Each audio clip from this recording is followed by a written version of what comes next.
Olá, pessoal. Sejam bem-vindos ao Fisioverso, o podcast do Multiverso da Fisioterapia. Eu sou a Cibele Quinalti, sou fisioterapeuta neurofuncional, professora e uma apaixonada por tudo que envolve a integração dos sistemas sensoriais, sensório-motora. E hoje a gente está aqui com um episódio mais do que especial, com um convidado que eu tenho certeza que vai inspirar muito vocês, né? Tanto já profissionais como estudantes, né, da fisioterapia. Mas antes de chamar o nosso convidado, eu vou passar a palavra para o João. Olá, pessoal, sejam muito bem-vindos ao Fisioverso. Estamos aqui em mais um episódio. Quem fala aqui é João Ruaro, sou fisioterapeuta, sou professor, trabalho também com um pouquinho de educação financeira, tentando trazer conteúdos que são relevantes para todos nós, né? Tanto acadêmicos quanto profissionais da saúde. Hoje temos mais um convidado super especial, convidado esse que foi meu professor, depois trabalhei com ele em clínica também, então, assim, fez parte da minha trajetória, faz parte da minha história de vida, e estou muito feliz de ter aqui hoje o André Pegas, e logo, logo ele vai chegar aqui para o nosso podcast, depois que rodar a vinheta.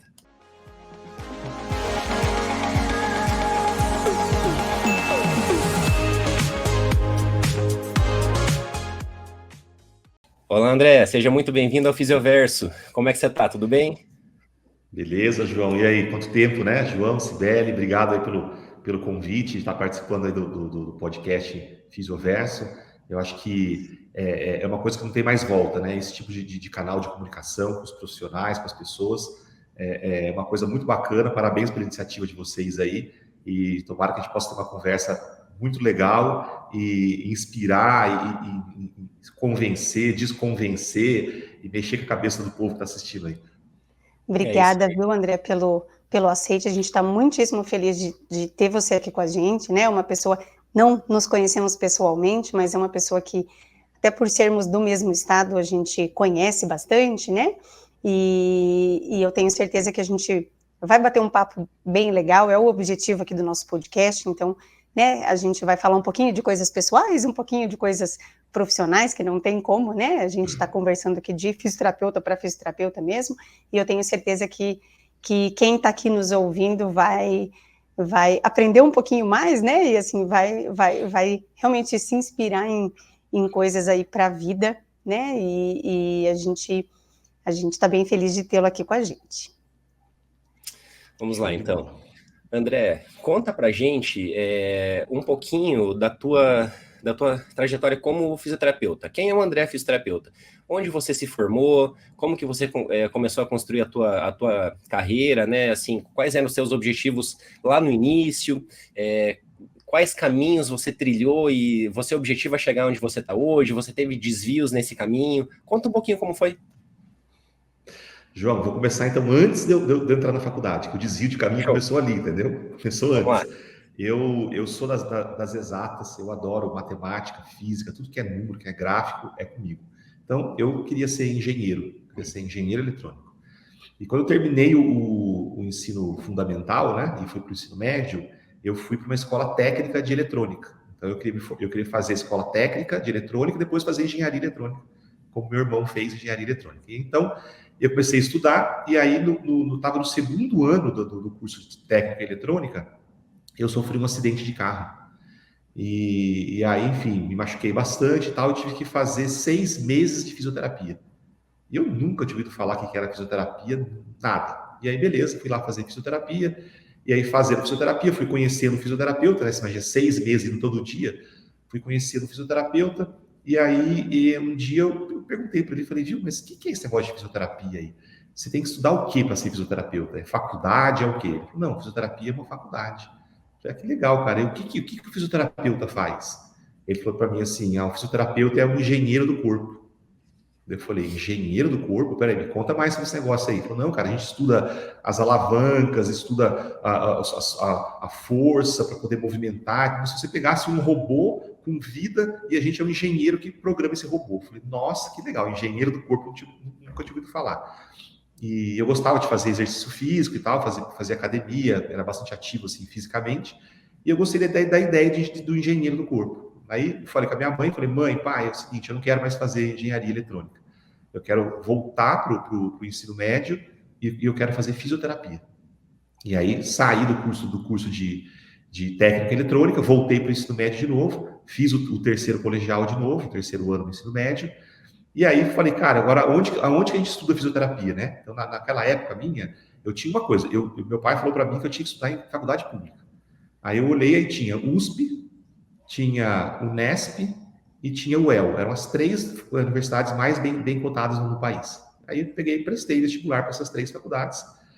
Passei na Unesp primeiro, depois na UEL. Mas como passei primeiro na Unesp, na primeira chamada, fui para Presidente Prudente, onde era a faculdade, e me matriculei lá. Então, me formei, entrei em 1994, me formei em 1997 na Unesp, no campus de Presidente Prudente, e isso foi assim que eu comecei na fisioterapia. Então, eu sempre tive esse viés da matemática, sabe? Então, na faculdade, quando quebrava os aparelhos de eletro, eu que arrumava. Eu desmontava, levava para casa, consertava os aparelhos e tudo mais. Então, eu sempre fui um fisioterapeuta, mas ligado nessa questão da engenharia, da matemática, misturando tudo isso aí. Isso aí, mais para frente, depois a gente pode conversar, que me deu os insights de criar os equipamentos que eu desenvolvi, enfim, daí a minha jornada como fisioterapeuta. E aí a pergunta que o João falou, o que eu esperava, né, da fisioterapia? Então, você imagina, né, em 1997 eu me formei, eu sou de São José dos Campos, no interior de São Paulo, e eu conheci na minha turma de faculdade o William, que a gente decidiu na graduação se especializar em osteopatia. Então, a gente começou a fazer osteopatia no último ano de faculdade. Então, a gente fez o último ano de faculdade junto com o primeiro ano da osteopatia, e aí o William me convidou para vir para Cascavel, que é a cidade dele. Eu falei, putz, Cascavel, né, cara? Cidade com nome de cobras. Como é que é essa cidade aí? Ele falou, não, vamos lá para você conhecer. Aí vim para cá, conheci a cidade, achei, pô, bacana, e decidi que quando eu me formasse, então eu ia vir para Cascavel, para a gente começar o nosso consultório de osteopatia aqui. Então, assim, sem pretensão nenhuma de onde a gente ia chegar. Simplesmente a gente queria montar nosso consultório e a gente tinha uma premissa, que a gente não ia atender plano de saúde, que a gente só ia atender particular. E foi assim que a gente começou a nossa jornada aqui em Cascavel. Muito bem, André. Só um pouquinho que eu tô um pouquinho resfriado hoje, tá meio difícil aqui. André, e daí assim, ó, você foi uma das primeiras turmas da osteopatia aqui, né? Na época só tinha o quê? Campinas e Rio de Janeiro? Você fez pela Escola de Madrid, correto? Só tinha Rio de Janeiro. A única no Brasil, só tinha Rio. No Brasil, 2 franceses vieram para cá no começo da década de 80 e criaram, não era uma escola, né? E criaram os primeiros cursos de osteopatia no Brasil. Eles moravam no Rio de Janeiro e era a única formação que tinha. Aí, em 92, começou a escola de Madrid, começo dos anos 90, 91, 92, a escola de Madrid começou a vir para o Brasil, para o Rio de Janeiro também. Então, tinha a escola desses 2 franceses e a escola de Madrid. Eu fui da segunda turma da escola de Madrid. Só tinha no Rio de Janeiro. Viu? E na época, como que vocês ficaram sabendo da existência da osteopatia? Porque, assim, hoje, né, assim, a molecada que está ouvindo o podcast aqui, os profissionais que estão ouvindo, é muito fácil a gente saber quais são as áreas da fisioterapia, as especializações, as nossas possibilidades de métodos e técnicas. Mas lá na época, esse tipo de acesso à informação era muito difícil, né? Como que a osteopatia chegou lá em Prudente para você e para o William? Então, João, nós estamos falando de uma época, cara, que não existia internet. Sim, sim. Né? Então, assim, a informação era informação verbal e de biblioteca. Entendeu? Começou assim, então vou do começo de novo. Do lado da minha república, tinha uma clínica de fisioterapia. Então, eu passava na frente dessa clínica todo dia para ir para a faculdade. E aí, quando eu terminei o primeiro ano, e, cara, eu fiquei bem desanimado, sabe? O vestibular que eu prestei, eram 62 candidatos por vaga. Era o segundo vestibular mais concorrido do Brasil. Eu fui aprovado em 12º lugar na qualificação geral da Unesp. Eu podia ter entrado em qualquer curso, até medicina, se eu quisesse, que era o curso mais concorrido. Cara, eu falei, putz, estudei pra caramba e tal. E quando eu fui fazer minha matrícula na faculdade, que eu entrei no campus da Unesp, João Sibeli, cara, eu tinha vontade de chorar. Era uma coisa horrível, cara. Era um colégio público, assim, tipo escolinha de bairro, sabe? Cara, negócio nojento, feio pra caramba. Eu falei, não acredito que eu estudei tanto para entrar no mestrado. Que eu imaginava que eu ia estudar na faculdade, você sabe, aquelas que a gente vê em filme. Aquelas Putz, cara, coisas muito feio. dos Estados Unidos, né? Aqueles prédios, aqueles Só aí. campos. E aí, quando eu olhei, falei, meu Deus do céu, mas tudo bem, vamos lá, né? Cadê o ginásio? Cadê a piscina olímpica aqui, que eu já quero me preparar, tal, para as Olimpíadas? Tudo. Aí minha primeira aula foi uma aula de biologia. A professora entrou na sala e era cingido aquele quadro verde, sabe, daqueles giz, assim, aquelas coisas bem antigas mesmo. A professora entrou na sala, cara, e desenhou 2 círculos no quadro, assim, um círculo grande e um círculo pequeno no meio. E falou assim, gente, nós vamos começar a estudar a célula. A célula é dividida em 2 partes, núcleo e citoplasma. Quando eu olhei aquilo, eu falei, cara, isso aí é aula trote, não é possível, cara. Eu não estou aqui aprendendo isso que eu aprendi, tipo, na 5ª série, entendeu? João, Sibeli, foi uma aula de biologia igual a que eu tive na 5ª série. E quando eu descobri que aquilo não era aula trote, eu falei, cara, eu vou largar isso aqui. Eu assisti a primeira semana de aula e parei de ir na faculdade. Fiquei 1 mês sem ir. Aí o pessoal da sala passou na minha república lá e falou, cara, por que está faltando e tal? Eu falei, cara, eu estou criando coragem para falar para minha mãe que eu quero ir embora. O meu pai, eu quero sair daqui, cara. Eu não acredito que eu estudei tanto para entrar naquele lugar lá e para ter essas aulas mais nojentas do que as aulas que eu tinha no estudo fundamental. Eles falaram assim, não, André, tá legal agora, tá indo para o laboratório de anatomia, então tem umas coisas diferentes, vamos lá. E me convenceram, cara, a voltar. E aí meu apelido era Náufrago. O cara que faltava muito, sabe, não aparecia na faculdade e tal. E aí eu passava todo dia na frente dessa clínica na minha república. Aí terminei o primeiro ano de faculdade, meus trancos e barrancos. No último dia de aula, eu fui para a faculdade, fiz o último dia de aula e estava voltando para a república para poder pegar minhas coisas e ir para casa de férias. Aí eu peguei e entrei nessa clínica. Entrei lá, aí tinha uma fisioterapeuta na recepção junto com a secretária. Eu olhei para ela e falei assim, viu, vocês aceitam estagiário aqui? Ela falou, aceita, que ano que você está? Eu falei, acabei de terminar o primeiro ano. Ela falou, você pode começar quando? Eu falei, amanhã. Eu falei, então pode vir, então. Aí eu liguei para meu pai e falei, pai, eu não vou voltar para casa de férias, vou ficar aqui que eu consegui o estágio. E aí comecei a fazer estágio nessa clínica, que era a clínica do Zezé. E aí comecei a fazer estágio na clínica dele, fiz as férias inteiras de estágio lá, o pessoal gostou de mim, porque eu era esforçado, né? E o Zezé dava aula pra gente. E aí, quando eu estagiei nessa clínica até o último ano, então eu fiz estágio lá no final do primeiro, segundo ano inteiro, terceiro ano inteiro. Quando eu estava no terceiro ano de estágio lá, no terceiro ano de faculdade e no estágio lá, o Zezé começou a fazer o curso de osteopatia na Escola de Madrid. E ele dava aula pra gente. Então, todo sábado, o Zezé dava aula para os estagiários. Era como ele pagava a gente. Falava, eu pago vocês em conhecimento. Então, a minha faculdade foi aquela clínica. O que eu aprendi de fisioterapia foi lá e foi com o Zezé. E aí o Zezé começou a dar aula pra gente das coisas que tinha aprendido na osteopatia. Ele falou, cara, é uma coisa muito legal. E ele deixava eu acompanhar os atendimentos de osteopatia dele. Era o único da clínica que podia acompanhar os atendimentos dele. E eu falei, cara, é isso que eu quero fazer. E aí, quando eu fui pro 4º ano, ele falou que podia começar no 4º ano, e aí eu comecei. Então o Zezé estava uma turma na minha frente. E foi ele que trouxe para mim o conhecimento da osteopatia e o que era osteopatia.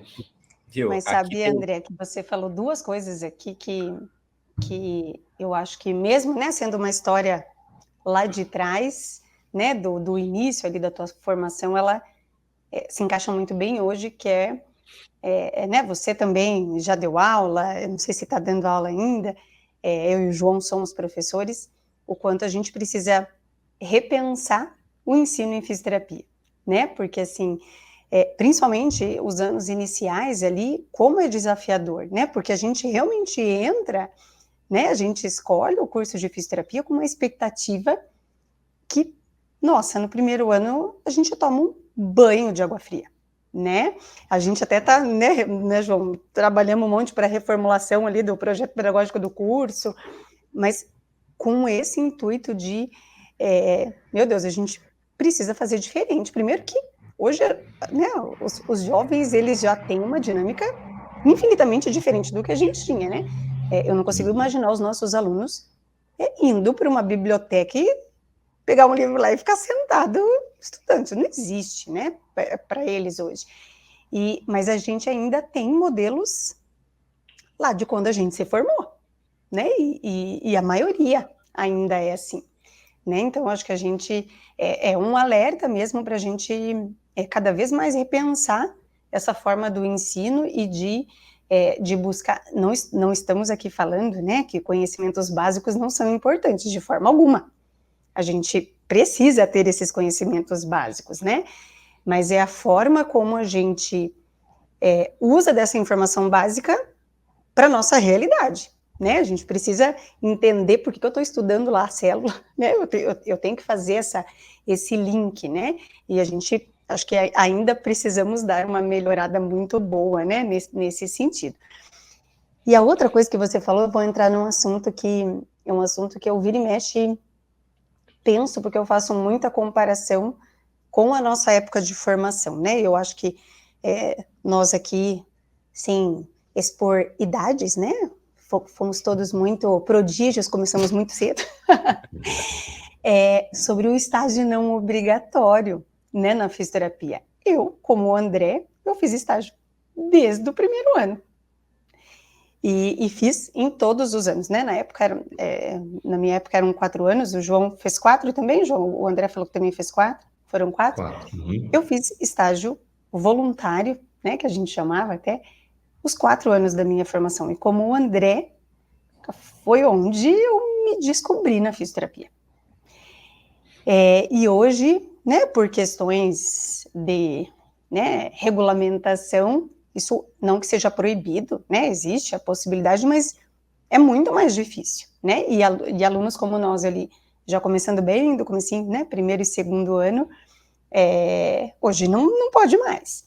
E eu queria que vocês, o André em especial, né, não, começa amanhã. E era isso, a gente começava, e eu me lembro que a clínica que eu comecei era uma clínica que todas as pessoas, assim, acho que de 2 anos antes de mim, e por até, né, mudar a regulamentação, todo mundo passava lá, porque era uma clínica super grande aqui em Curitiba, e eles tinham a clínica do SUS e a clínica convênio particular. Aí a gente começava atendendo no SUS, aí conforme você ia indo bem, você ia mudando de clínica, basicamente, né? Mas eu fiz, nessa clínica eu até fiquei pouco tempo, mas eu fiz estágio voluntário no Hospital Erasto Gettler por 3 anos. Então, assim, né, não era só em clínicas, a gente podia fazer em muitos locais, né? E eu queria que a gente falasse um pouquinho, talvez, disso, assim, né? Porque, não sei, eu vejo que na minha formação isso foi primordial, sabe? Sibeli, João, eu sou o cara mais crítico que vocês podem imaginar ao sistema de ensino que a gente tem no Brasil hoje na fisioterapia. É ruim, é falho, faculdade é uma coisa totalmente artificial. Sim, a minha percepção é assim, que eu preciso formar um aluno que vai encarar o mercado de trabalho. A graduação não prepara zero o aluno para encarar o mercado de trabalho. Porque esse aluno, o comprometimento do aluno com a melhora do paciente é muito pequena. O aluno quer passar de ano, ele quer passar no estágio, ele quer cumprir ali o arroz com feijão dele, quer passar. Se o paciente vai melhorar ou não vai melhorar, não é a preocupação número 1 do aluno, e nem do professor. O professor quer passar o conhecimento, quer ensinar ali os recursos e tudo mais, mas assim, o comprometimento da melhora do paciente, da eficiência do tratamento, nas graduações é muito pequeno. E o mercado de trabalho vai te cobrar isso. Entendeu? Como é que eu venço o mercado de trabalho? Cara, eu preciso fazer melhor, mais rápido, mais eficiente que o meu concorrente. Eu preciso fazer diferente do meu concorrente. Graduação não ensina. Então, isso é falho. Eu dei aula para o João, como ele falou no começo, e uma das maiores desilusões na minha vida profissional foi ter dado aula em graduação em faculdade pública. Faculdade pública, a minha experiência, e olha, que eu conheci faculdade pública nesse Brasil, eu praticamente conheci universidade em todos os estados do Brasil que eu dei aula. Dei aula em 20 estados brasileiros. O modelo educacional de faculdade pública é pior ainda. O comprometimento do professor, muitas vezes, é pior ainda. Do aluno, pior ainda. O aluno está preocupado em cobrar, enfim, em querer de graça as coisas. Sim, muito ruim. Aí, essa desilusão me fez sair da graduação. Então, eu saí da faculdade, de dar aula, dei mais alguns anos em uma faculdade particular, acabei saindo, falei, graduação não é para mim mais não. Mas o modelo, você pega o fisioterapeuta que se forma hoje, esse fisioterapeuta, qual a experiência dele? Ele passou lá pelos estágios obrigatórios da faculdade, aí você fala, cara, eu recebo, sei lá, 30, 40 currículos a cada semestre. Eu olho e chamo alguns fisioterapeutas para conversar e pergunto para eles assim, você mandou seu currículo aqui, beleza, todo mundo manda currículo aqui. Vou te fazer uma pergunta. O que você vai agregar no meu negócio? O que você vai entrar na minha clínica para fazer o que aqui na minha clínica? Para agregar ao que eu já tenho aqui? Ninguém sabe me responder. Ou seja, os fisioterapeutas se formam, estão buscando emprego. Eles mandam currículo atrás de emprego. E aí, ele consegue um emprego, ele vai ser um empregado, e aí ele vai trabalhar pra caramba, normalmente ganhando muito pouco. E aí ele pega e fala assim, e a fisioterapia não é boa para ganhar dinheiro. A fisioterapia é uma profissão que não dá oportunidade. Né? Então, eu falo assim, corrija, coloca em primeira pessoa. Né? Eu não soube usar a fisioterapia e crescer na vida. Eu não soube como ganhar dinheiro com a fisioterapia. Não é a profissão. Porque tem um monte de fisioterapeuta que está aí crescendo, ganhando nome. Vê nas Olimpíadas aí o quanto a fisioterapia tá em voga, está em vista, profissionais qualificados, ganhando dinheiro, assim, vencendo o mercado de trabalho. A pergunta é, o que eles estão fazendo que eu não estou? O que esses caras viram que eu não vi? Entendeu? Então, essa é a diferença. Então, a pergunta é errada, né? A colocação é errada. A graduação precisa mudar muito, os professores das graduações precisam mudar muito. O aluno, quando entra na faculdade, ele tem que entrar, e eu acho que isso é no primeiro ano, sabe? No primeiro ano você precisa pegar esses alunos e falar, gente, é o seguinte, existe 2 jeitos de você encarar a tua vida profissional. Tem 2 jogos que você pode jogar. O jogo de gente pequena e o jogo de gente grande. Você vai escolher qual jogo você quer jogar. E aí, se você escolher jogar o jogo de gente pequena, fica bem claro para você não vai ganhar a Copa do Mundo. Você vai ganhar campeonato regional. Você quer escolher o jogo de gente grande? E olha lá. Você quer jogar o jogo de gente grande? Beleza, é uma escolha sua. Você vai ganhar a Copa do Mundo, meu amigo. Mas o esforço que você vai ter que fazer vai ser infinitamente maior do que o que escolheu jogar o jogo de gente pequena. Então, você escolhe o jogo que você quer fazer e vamos junto. Né? Porque o aluno não tem essa noção. O aluno acha que o diploma na mão garante alguma coisa na vida profissional para ele. E você pega aí, né? Quantas faculdades de fisioterapia tem? Quantos profissionais estão formando todo ano? Né? A necessidade de tantos profissionais. Enfim, então tem uma série de coisas que faz com que o aluno se forme ruim. E ele se forma achando que a profissão que ele escolheu é que é ruim. E na verdade não é. É o esforço dele que está abaixo da média e tudo mais. Se você pegar os 8 primeiros anos da minha jornada profissional, eu trabalhava todo dia, 7 dias por semana. Todo dia. O esforço que eu fiz para estar onde eu estou hoje, eu acho que poucas pessoas aguentariam esse esforço, essa rotina, essa jornada que eu tinha. De não só trabalhar muito, mas de estudar, porque eu dava aula, eu atendia, eu tinha a minha vida pessoal. Então, assim, o esforço que eu tinha para poder chegar, colher o que eu estou colhendo hoje, é o que as pessoas não olham. Elas olham o fim, não olham o meio, elas querem chegar onde você chegou, mas elas não querem fazer o esforço que você fez.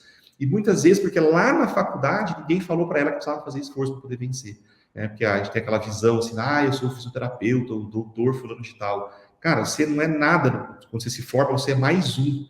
Agora, a colocação que você vai ter no mercado de trabalho vai depender de qual jogo você vai querer jogar. E isso é uma escolha pessoal, é seu isso. Entendeu? Se você colocar o leme na tua mão e dizer assim, cara, eu vou direcionar o barco pro lado que eu quero ir e eu tenho o leme na minha mão, você tem alguma chance. Agora, se você subir no barco e deixar a correnteza te levar, você vai para a vala comum e ele não vai poder reclamar, não. André, nesse mesmo contexto que você está falando aí, você disse que na primeira aula que você entrou, isso te insatisfez. Né? Você não estava satisfeito com o que você estava ouvindo lá, da professora de biologia, ou independente. E eu tenho certeza que tem muito aluno de fisioterapia ouvindo o nosso podcast agora, ou vendo com imagens aqui pelo YouTube, que está com o mesmo pensamento. Ele se identificou com o que você falou. Quais foram os fatores que te levaram a ser um cara insatisfeito?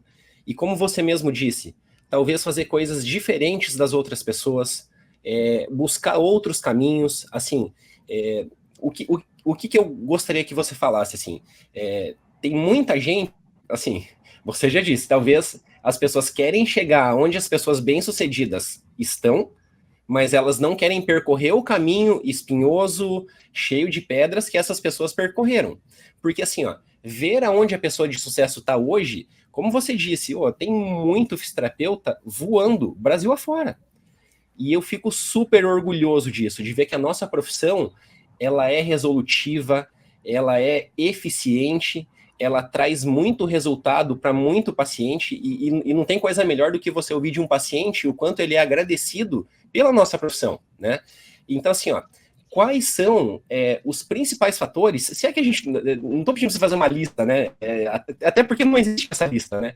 Assim, o que você acha que seja relevante, quais são as principais competências, habilidades, atitudes que um bom profissional pode buscar, né? Para, assim, conseguir trilhar esse caminho, sabendo que ele vai ter dificuldades ao longo dele, né? Isso. João, é uma competência, cara, que chama FB. F de faca, B de bola. Essa competência, cara, é formiga na bunda. O cara que fica quieto, parado, sentado no mesmo lugar, não chega em lugar nenhum. Você tem que ter formiga na bunda. Você tem que ficar o tempo inteiro levantando e mudando de lugar. Ó, eu tive férias no primeiro ano da faculdade, as férias do meio do ano. Depois eu comecei a fazer estágio, os 4 anos de faculdade, eu nunca tirei férias. Por quê? Porque nas férias eu ficava fazendo estágio. Eu aproveitava e fazia o estágio em tempo integral. Durante a graduação, eu fazia o estágio nas brechas da faculdade. Nas férias, eu fazia em tempo integral. Aí, os alunos chegavam, André, você não sai do estágio do Zezé, daí não abre vaga pra gente. Falando isso, chegando da praia com marquinha de biquíni, querendo que eu saísse para dar lugar pro bonito, sabe? Cara, se coça, eu não vou sair. Então, você não parar, não estar satisfeito com o que você tem hoje, porque você pode mais do que você tem hoje.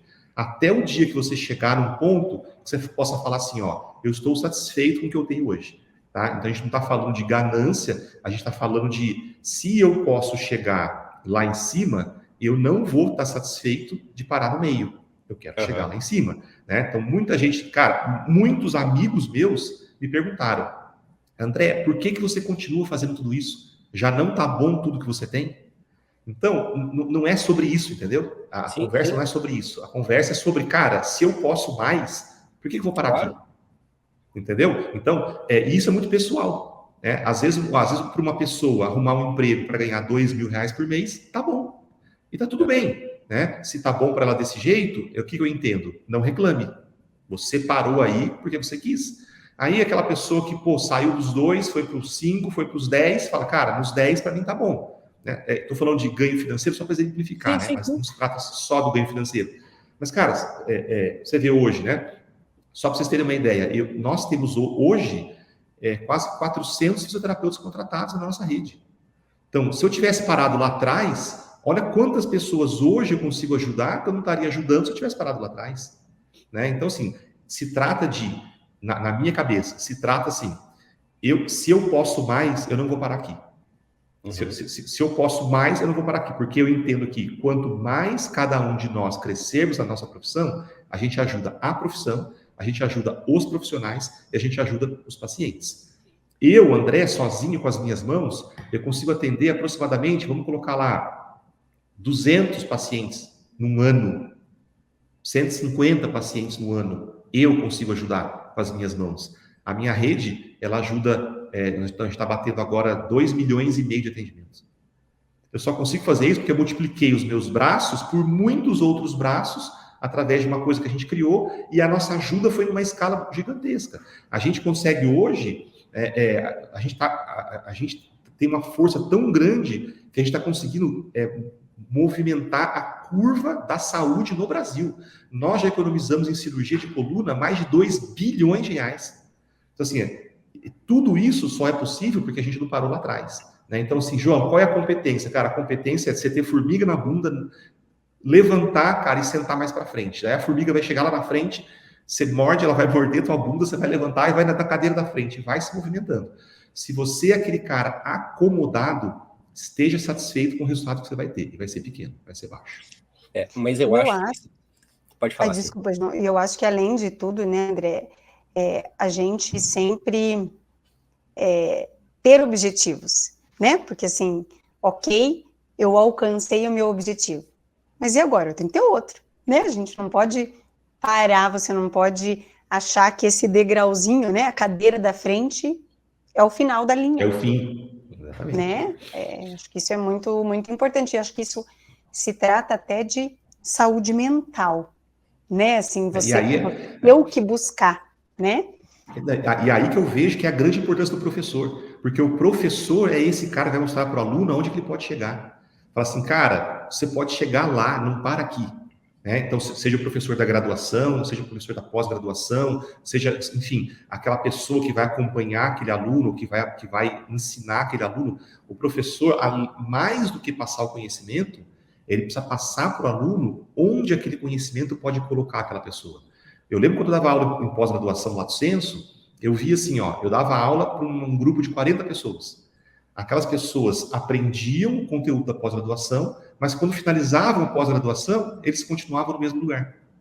Eu falava, então, o que adianta a pessoa se especializar, ela fazer um curso, ela se esforçar, se aquilo não vai movimentar ela para frente? Aquilo vai deixar ela no mesmo lugar. Aí o professor, eu acho que é importante, pessoal, pega esse conteúdo, você consegue usar esse conteúdo desse jeito, fazer essa estratégia, montando esse modelo de negócio, indo adiante. Então, o professor não é só para passar conteúdo, é para passar experiência e ensinar o aluno a pegar aquele conteúdo e se mover para frente. Senão fica só transferência de conhecimento. Eu transfiro conhecimento de uma pessoa que é mais imatura profissionalmente do que eu, ela pega aquele conhecimento e não sabe o que fazer. Aí você vê, na fisioterapia, o que mais tem hoje, a pessoa tem 200 cursos no currículo dela, mas está no mesmo lugar de quando ela se formou, não deu um passo para frente. Mas eu acho, sabe, André, que vem daquilo que você falou agora há pouco, né? Um pouco, né? Estou falando e estou fazendo uma autocrítica, tá? Pessoal, eu entendo, não estou, né? Não estamos... Mas é o modelo que a gente tem hoje de ensino no Brasil, né? Primeiro, essa quantidade infinita de universidades, né? Assim, isso, infelizmente, dificulta esse processo. Eu sou professora de universidade pública, e na universidade pública, até porque o sistema exige, o que acontece muito? Né? E o João é testemunha. Muitos dos nossos alunos, eles querem sair dali já para fazer, né, mestrado, fazer doutorado, mas na verdade eles nem sabem muito, mas é porque o sistema meio que leva, né, eles para isso. E aí, um monte tem às vezes título de doutor jogado, largado no mercado de trabalho. E, na verdade, se for repensar lá atrás, nem era muito um sonho dele, né? Talvez se inspirou, né, em nós, professores, mas isso é muito restrito também. Não que as pessoas não possam fazer, né, que venham mais professores, mas claro, não é simples também. E você ter um doutorado, eu falo isso muito para os meus alunos de iniciação científica, né? Gente, vocês... Né, assim, o mestrado e doutorado é uma carreira acadêmica. Ele, infelizmente, pouco, claro que conhecimento nunca é demais, mas ele pouco vai te ajudar no mercado de trabalho, porque ele é um conhecimento muito específico, né? Tratar dados em Excel não te faz melhorar teu paciente, né? Eu sou da neuro, não vai botar teu paciente para andar, né? São coisas muito diferentes. E eu acho que a gente tem que ter esse olhar também, porque a grande maioria das pessoas que a gente forma tem que ser para o mercado de trabalho, né? Tem que ser bem preparado para o mercado de trabalho para elevar a nossa profissão, né? Daí vai, de novo, assim, a função do professor. O estrito sensu, a especialização estrito sensu, ela é extremamente fundamental, mas para o fim dela, né? Então, a pergunta para o aluno é assim, o que você quer da tua vida? Aí eu quero atender paciente. Então, o estrito sensu não é para você. Para você é a especialização profissionalizante. Não, professor, eu gosto de dar aula, eu quero a carreira acadêmica. Então, para você é importante o estrito sensu. Porque, assim, não adianta a gente só ter profissionalizante, mas a gente não ter o estrito sensu do pesquisador, do cara que vai pegar os dados e vai fazer aquilo ali acontecer e virar uma publicação. Isso é importante. Agora, o que não pode é o aluno ir na força da correnteza sem saber para onde ele está indo. Aí, quando ele termina o doutorado, ele fala, pois é, mas eu quero atender no consultório, não quero dar aula. Aí o cara perdeu 10 anos, né? Então, muitas vezes ele perdeu isso porque ele tem um professor que ele se espelha, que é doutor, então eu quero fazer também. Né? Então, eu, na minha graduação, nunca nenhum professor falou para mim isso. Olha, gente, quem quer consultório, quem quer clínica, quem quer ir para o mercado de atendimento, esqueçam o estrito sensu neste momento e vão para os cursos profissionalizantes. Mas se você gosta da área acadêmica, quer ser um professor, quer trabalhar numa universidade, vá para o lado do estrito senso. Nunca ninguém me falou isso. Entende? Então, assim, é a informação que o aluno recebe, né? André, tem vários fatores aí que eu acho que são muito relevantes, né?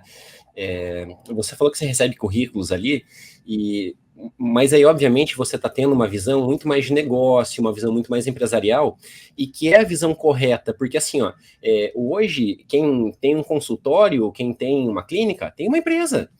Esse cara tem conta, ele já começa o mês devendo, porque ele tem que pagar o contador, o aluguel, a secretária, a internet, ele já começa só com despesa, então ele tem que produzir, né? E aí, assim, ó, essa pergunta que você faz, tá, qual que é a solução que você vai trazer para o meu negócio? O fisioterapeuta que a gente forma hoje, ele não consegue ter essa visão, eu acho. E como a Cibele, eu faço o meia-culpa. A gente tem tentado mudar esse processo um pouquinho, né? A gente, eu falo assim, isso é uma instituição num país inteiro. Mas como a Cibele falou, o sistema é engessado. A gente teve dificuldade, as pessoas têm resistência com relação à mudança, porque vai sair da zona de conforto. E obviamente, todo mundo vai ter que trabalhar um pouquinho mais, vai ficar um pouquinho mais difícil, né? A formação vai ser diferente. Às vezes, até o próprio aluno tem resistência. Como que a gente fez aqui quando a gente encampou essa mudança do projeto pedagógico? A gente mandou mensagens para fisioterapeutas do Brasil inteiro pedindo assim, viu, o que você acha importante ter na formação profissional? O que você gostaria de ter na graduação? A gente elencou essas respostas e a gente começou a falar, puta, é importante isso, aquilo, tal. De fisioterapeutas que são referências no mercado de trabalho, justamente para tentar ter essa visão, sabe, cara? De que assim, como que a gente tem que formar esse cara para ele atender o mercado de trabalho do Brasil? Assim, olhando agora, parece uma visão meio lógica, mas até as próprias pessoas ficavam assim, mas como assim? Por que eles querem saber isso, sabe? De que, como se isso fosse incomum. Mas numa visão de negócio, ao menos na nossa interpretação, é que ela faz bastante sentido, né? E aí, obviamente, você passou a ter essa visão quando você teve empresa, hoje você é dono de rede de franquia. Como que foi essa construção, André, do André fisioterapeuta para o André empresário? Assim, como que você se capacitou? Ou você foi apanhando e aprendendo? O que você fez? Ou as duas coisas juntas, né? Isso, exatamente. Mais um pouco. João, assim, ó, a época que você trabalhou comigo, a gente tinha clínica, né? Então eu estava numa fase assim, eu quero ter o sonho da agenda cheia, eu quero ter minha agenda cheia, porque minha agenda cheia vai fazer eu ganhar dinheiro. Eu tinha ali a equipe, o nosso modelo de negócio daquele de fisioterapia, e era aquilo que eu tinha, né? Deixa eu ver que ano que foi. 2016, 2015, mais ou menos. 2015, cara, eu tive um viés financeiro assim, muito, muito brutal. Eu tive assim, uma quebra financeira muito grande. E no final de 2016, eu falei assim, eu preciso tomar uma decisão hoje na minha vida. Eu continuo na fisioterapia ou eu saio da fisioterapia e vou fazer alguma outra coisa. Porque na fisioterapia eu já tinha tido clínica, sido funcionário público de universidade pública, já tinha sido funcionário de universidade particular, já tinha sido funcionário público federal, fisioterapeuta do Exército, já tinha feito tudo que a fisioterapia apareceu para mim que eu podia fazer para poder vencer na vida e, enfim, conquistar os meus sonhos. Eu tinha tentado e eu não tinha conseguido. E eu estava começando a achar que isso era da profissão. Então, assim, André, fico... Oi. Só um detalhezinho. Com 20 anos de carreira, correto? Com 20 anos de carreira. Tá. Não, porque assim, ó, às vezes o cara que tá com 1, 2 anos e tá insatisfeito, veja, você com 20, passando por tudo isso, fala assim, putz, não tá bom. Isso aí. Aí falei, cara, então eu preciso decidir, eu para que lado que eu vou. Aí sentei, conversei com a minha esposa, falei, preciso tomar uma decisão, eu largo, fecho tudo, vou fazer alguma outra coisa, o que nós vamos fazer da vida? Ela falou assim, aí ela olhou para mim e falou assim, mas eu sei o que acontece com você. Eu falei, o que acontece comigo? Ela falou assim, você se sabota, por isso que você não cresce. E quando ela falou aquilo não fez nenhum sentido para mim, eu fiquei muito bravo e tal. E aí ela pegou e me matriculou num curso sem eu saber. E ela falou assim, André, eu te matriculei num curso aqui em Curitiba, eu e você tá matriculado, nós dois vamos nesse curso. Eu falei, curso do que é? Técnica do que é? Ela falou, não, é um curso de inteligência emocional. João, pensa no cara nervoso, cara. Passando perrengue financeiro, sem dinheiro, e fazer um curso de inteligência emocional, eu fiquei bravo. Briguei André, com a ela sua esposa é fisioterapeuta? Também? Fisioterapeuta. Fiquei sem falar com ela, acho que uns 15 dias. Mas falei, cara, agora que esse negócio já matriculamos a gente, vamos, vai. João, nesse curso, cara, eu entendi o que é que estava acontecendo comigo. Eu era um cara ultra qualificado tecnicamente, um dos grandes nomes da osteopatia do Brasil, um cara com conhecimento técnico monstruoso, mas era só isso que eu tinha. Eu não tinha nenhum outro conhecimento, eu não tinha conhecimento de empreendedorismo, eu não sabia o que era ser empresário, eu não entendia o que era ter um negócio, aí que eu entendi tudo que eu não tinha. E aí eu comecei a trabalhar. Aí eu fiz MBA de economia, fiz MBA de finanças, eu comecei a estudar outras coisas que eu não conhecia. Em um ano, eu li todos os livros da graduação de administração de empresa. 60 livros. Eu fiz faculdade de administração sozinho em casa, para entender de fato que eu me posicionei como um empresário. Eu nunca vi minha clínica como uma empresa, eu via como um emprego que eu criei para mim. E aí, quando eu comecei a ver a minha clínica como um negócio, como uma empresa, foi onde tudo começou a mudar. E aí, enfim, saí da clínica que eu estava, virei autônomo, comecei a fazer o negócio do meu próprio jeito, comecei a construir a franquia. Daí a gente começou a construir e a deslanchar o negócio de uma outra maneira. Mas o ponto da virada foi ter entendido que eu não era um fisioterapeuta, eu era um empresário.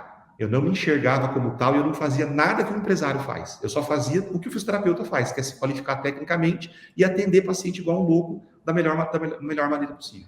Então, me tornar um empresário que virou o jogo. Mas aí, vamos lá, né? Fazer um parêntese importante da importância da mulher na sua vida. Se não fosse ela... 100%. Eu sabia que ela ia mandar essa. Eu falo para ela, se eu não tivesse conhecido ela, eu estava ainda lá atrás fazendo aquelas mesmas coisas. Ela foi o ponto, na verdade não foi o curso que eu fiz, foi ela. A minha esposa foi, de fato, quem me transformou no que eu sou hoje, 100%. Não tenho a menor dúvida disso. Ó, que bonito. Viu? Por isso que tem o ditado, né? Atrás de um grande homem tem uma mulher pequena mulher, porque ela é bem baixinha. Então, atrás de um grande homem, eu tenho a minha pequena mulher. É isso aí, é uma gigante, né? Todos os créditos para vocês, hein? Agora, meu Deus, levaram muita moral aqui no podcast. Mas com todo esse merecimento. Mas foi, cara, porque assim, ó, além de ser quem, de fato, usou a visão feminina do negócio, a visão mais emocional, menos racional, que me analisou de um jeito que eu não conhecia, que eu propriamente não me conhecia, que passou a impressão dela, mesmo eu sofrendo uma pressão, ter ficado bravo com ela e tudo mais, passou isso, e ainda hoje, continuar crescendo, ela é fundamental. Por quê? Porque ela permite, e eu vou te explicar por que a palavra permite, eu continuar crescendo. Porque para eu estar no meu negócio, para eu estar crescendo, para eu estar fazendo as minhas viagens, para eu estar construindo o meu negócio, eu tenho o suporte dela. O suporte cuidando da nossa filha, eu estou tranquilo fazendo o meu trabalho, porque eu sei que ela está fazendo o trabalho dela, que é dar esse suporte. Então, assim, isso é uma parceria, né? O casal tem que ter parceria. Tem que ter parceria. Isso apoiando o outro. Isso é uma parceria e eu costumo dizer assim, né? Né, o João me conhece muito bem, assim, eu sou muito a favor do casamento, assim, sabe? Mas nesse sentido, eu acho que, né, não necessariamente a vida que você leva, a vida que o João leva, se encaixaria na minha vida, né, na nossa vida enquanto família, né?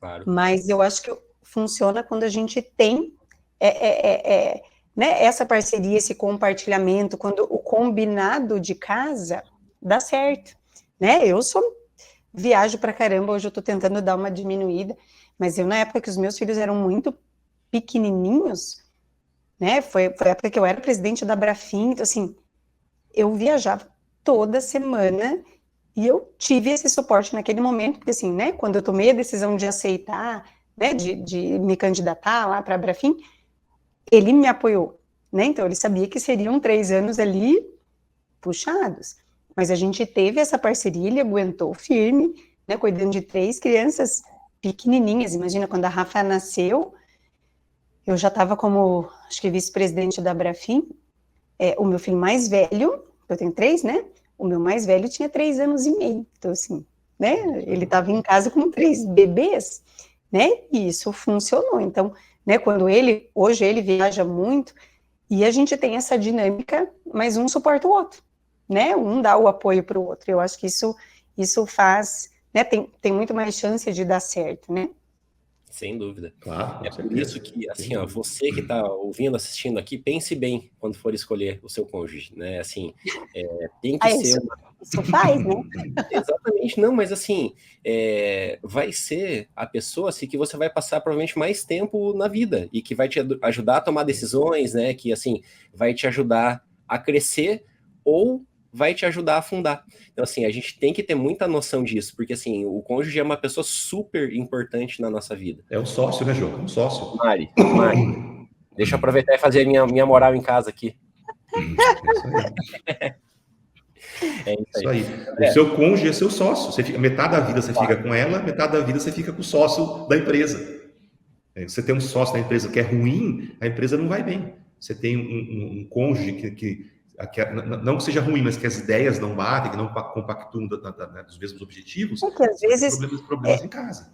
Tem caminhos diferentes, né? E isso acaba dificultando, né? Quando as expectativas são diferentes, isso se torna um obstáculo, né? E isso tanto na vida pessoal, que é o que a gente está falando, mas na profissional também, né? Claro, a gente tem que estar junto com pessoas que têm expectativas, não precisa ser igual, mas expectativas parecidas, mas que nos impulsionem, né? Claro, que nos deem o suporte, né? Porque eu li esses tempos que, assim, eu super recomendo um livro que é super famoso, né? Que é aquele Picos e Vales. Não sei se vocês já leram. E ele fala muito disso, assim, não existe na nossa vida pessoal e profissional só momentos de alegria, só momentos de tristeza, né? O que a gente precisa aprender a gerenciar é o quanto tempo a gente quer ficar lá no vale, né? O quanto tempo a gente quer ficar lá embaixo. Exato. E como administrar quando a gente está no pico, para justamente o tombo, a hora que o vale vier, ser um pouquinho menor. Então, a vida, ela é feita de altos e baixos, né? E a gente tem que tentar gerenciar isso da melhor forma possível, né?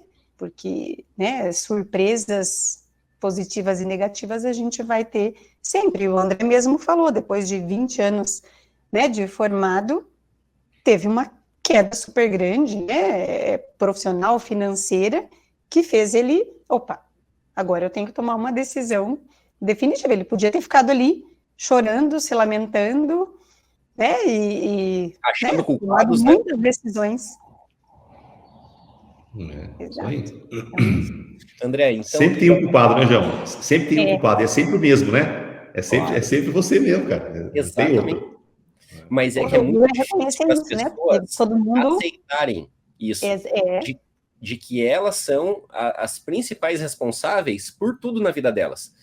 E outra, assim, eu vi alguém comentando esses dias que, assim, ó, por mais que isso seja muito difícil de assimilar, né? As outras pessoas dão muito menos importância para nós do que a gente imagina. Porque a gente sempre acha que o outro isso e o outro aquilo. Cara, o outro não tá nem aí para você. Ele tem a vida dele, ele tem os problemas dele, ele tá preocupado com as coisas dele, né? E isso é natural. E a gente tá sempre preocupado com o outro e às vezes quer viver de aparência, não sei o que ela viu. Trilhe o seu caminho, seja feliz com a sua história, né? Com os seus objetivos, com a sua família, né? Então, com os seus amigos. Mas é muito difícil, às vezes, admitir que a gente tá errado. E talvez essa seja uma virada de chave, né? E aí você falou, André... Esse é o tempo que demora para você crescer, João. Esse é o tempo que demora para você crescer. Você começa a crescer quando você começa a entender que você que está conduzindo errado. Exatamente. André, e foi nesse momento que nasceu a doutora Hérnia? Não, já tinha. A doutora Hérnia nasceu em 2013. Mas nasceu como assim, sabe? Vamos fazer mais vamos ter mais uma dor de cabeça? Então, assim, esses primeiros anos da doutora Hernia, ela era pequena, a gente tinha poucas unidades, e a gente não tratava ela, a gente não tinha, até porque a gente não conhecia, não sabia, né? Conduzir uma franquia. A gente tinha franquia, mas ia conduzir, não entendia direito, né?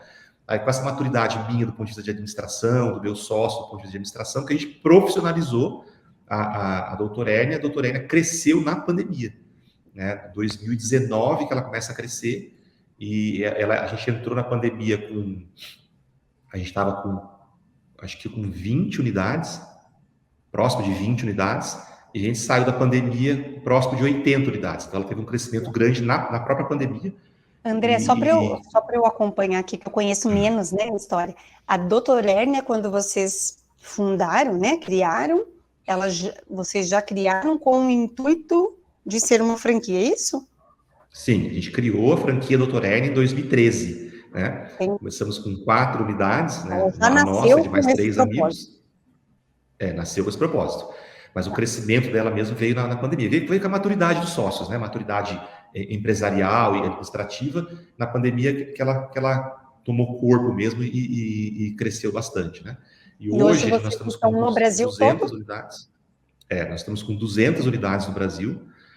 A gente tem doutora Hernia em praticamente todos os estados e inauguramos agora a primeira unidade nos Estados Unidos. Então, a gente vai começar uma expansão agora nos Estados Unidos. A gente deve finalizar agora esse ano com 2 ou 3 unidades lá nos Estados Unidos. E a partir do ano que vem, a nossa meta do ano que vem é fechar o ano que vem lá com umas 30, 40 unidades mais ou menos nos Estados Unidos. Então, a gente está agora dividido, né? Então, a gente está indo bastante para lá, então tá entre Brasil e Estados Unidos. E a gente começa agora, no final do ano, novembro, a expansão em Portugal, com 4 unidades em Portugal, e um projeto de expansão no Chile e no Paraguai. Então, a gente fecha o ano com a doutora Hernia em 4 países diferentes fora o Brasil. Nossa, parabéns, André. Isso eu acho que é um orgulho muito, muito grande para qualquer fisioterapeuta, né? Qualquer empresário, eu acho que isso já é uma façanha para poucos, e para a fisioterapia né, eu acho que... Mas olha que interessante, Sibeli, nós temos 200, a gente tem hoje, são 200 unidades no Brasil, quase 70% da nossa rede, o dono da doutora Hernia não é um fisioterapeuta. É um empresário, é um empreendedor que vê o modelo de negócio, a resiliência do modelo de negócio da área da saúde, compra o doutora Hernia. Mais do que um fisioterapeuta vê isso como um bom modelo de comprar. Então, assim, como a fisioterapia, ela não forma, de fato, empreendedores, né? Nós temos fisioterapeutas contratados em todas as unidades da doutora Hernia, mas a grande maioria da nossa rede não são os fisioterapeutas que são donos das unidades. Que interessante. André, vamos tentar explorar um pouquinho mais isso daí, porque talvez, assim, como o nosso objetivo, né, é que a gente tenha tanto profissionais quanto acadêmicos ouvindo aqui, algumas pessoas possam se interessar. Como que é o teu modelo de negócio, né? Como que funciona?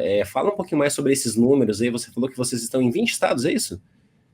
Em quase todos os estados, estamos com 200 unidades no Brasil. Como que funciona o modelo de negócio? Então, assim, primeiro, qual é a diferença de uma clínica comum de uma franquia? Primeira coisa é entender isso. Uma clínica de franquia não é igual a uma clínica convencional. A clínica convencional, aquela clínica que você montou, você toca, você faz do jeito que você quiser, você cria o seu método, você explora da maneira que você quer explorar. Ótimo. Todas as vezes que você tiver alguma dúvida sobre o seu modelo de negócio, você não vai ter para quem perguntar. Você não vai perguntar para o teu concorrente, viu? Como é que eu resolvo esse problema aqui? Então, você vai muito no acerto e erro, e você vai aprendendo ao longo do tempo como que você vai fazer essa sua clínica funcionar e ter sucesso. Tá? Então, você toca no teu jeito, mas você tem que aprender errando. A franquia, quando você compra uma clínica de franquia, primeiro, você precisa trabalhar sobre os moldes da franqueadora. Então, por exemplo, o McDonald's vende aqueles lanches. Se você gostar de cachorro-quente, você não pode botar cachorro-quente no teu McDonald's, porque não tem cachorro-quente no cardápio do McDonald's. Então, você precisa trabalhar sobre o trilho que a franqueadora determina. Então, você tem menos condição de inovar, de criar coisas diferentes, porque tem aquilo ali daquela maneira que você trabalha. E todos os erros, todas as dúvidas, tudo que vai acontecer no meio do caminho, a gente já sabe, já prevê e já arruma antes. Então, uma clínica convencional, ela demora hoje, mas aproximadamente 2 anos e meio, 3 anos para atingir uma maturidade financeira. Uma franquia hoje, com 6 meses, ela já tem uma maturidade financeira. Por quê? Porque os erros já são previstos, corrigidos e vencidos no começo. Inclusive, o próprio perfil de quem compra a franquia é filtrado. Se a gente identifica que o seu perfil não é um perfil bacana para empreender no nosso negócio, a gente nem te vende franquia, entendeu? Então, eu preciso saber quem você é, sua história, como é que funciona. Os fisioterapeutas vêm para cá, recebem um treinamento aqui, não só o treinamento técnico, né, dos nossos métodos, mas também o treinamento de como fazer uma venda, de apresentação pessoal, de marketing, enfim, recebe todo um treinamento de como o negócio funciona. Eu treino a equipe e digo para o franqueado assim, ó, é desse jeito que você precisa funcionar, porque é desse jeito que o negócio mostra que funciona melhor. Então, a gente treina tudo isso. Nós damos uma assessoria para os fisioterapeutas. Então, o dono da unidade, ele precisa se preocupar com a gestão e com atrair paciente. Porque o cuidado com o fisioterapeuta, nós fazemos daqui. Né? Então, a gente tem... Todas as unidades têm um grupo de WhatsApp e a gente presta assessoria em tempo real para todos os fisioterapeutas, em todos os pacientes que eles estão atendendo. Então, nós cuidamos do fisioterapeuta e o dono da unidade cuida da parte da gestão de atrair pacientes. Nós temos uma equipe aqui de administradores e de marketing que dá assessoria para esse cara poder fazer o modelo de negócio dele dar mais depressa, tanto na gestão quanto na captação de pacientes. Então, é um trabalho em 4 mãos, né? O dono da unidade e a gente da franqueadora aqui, supervisionando, olhando, passando para ele tudo que ele precisa para poder crescer. Então, como tem esse auxílio por trás, o crescimento é um crescimento mais rápido, né? Mas franquia para todo mundo? Não. Você precisa ser uma pessoa que entenda que quando você tem uma franquia, você tem o trilho da franqueadora e é nesse trilho que você vai trabalhar. Por exemplo, nós não tratamos ombro, não tratamos joelho, a gente trata coluna com os nossos métodos. Se aparecer uma pessoa na sua clínica que tem um problema de coluna e um problema do ombro, você vai atender a coluna. O ombro você não vai atender. Nem todo fisioterapeuta está preparado para trabalhar dessa maneira. Né? André, deixa eu te perguntar uma coisa. Você falou, né, que vocês dão esse suporte, esse treinamento para essa parte que eu diria que talvez seja a maior fraqueza do fisioterapeuta, que é a parte de vender. Né? Eu e o João, a gente fala muito disso.